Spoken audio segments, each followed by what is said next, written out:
بسم الله الرحمن الرحيم إذا السماء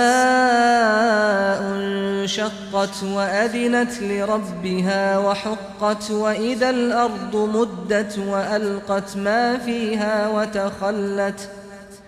وأذنت لربها وحقت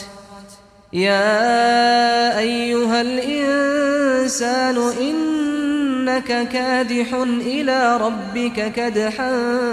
فملاقيه فأما من أوتي كتابه بيمينه فسوف يحاسب حسابا يسيرا وينقلب إلى أهله مسرورا وأما من أوتي كتابه وراء ظهره فسوف يدعو ثبورا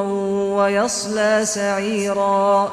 إنه كان في أهله مسرورا إنه ظن أن لن يحور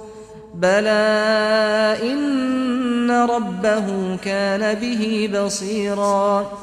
فلا أقسم بالشفق والليل وما وسق والقمر إذا اتسق لتركبن طبقا عن طبق فما لهم لا يؤمنون وإذا قرئ عليهم القرآن لا يسجدون بل الذين كفروا يكذبون والله أعلم بما يوعون فبشرهم بعذاب أليم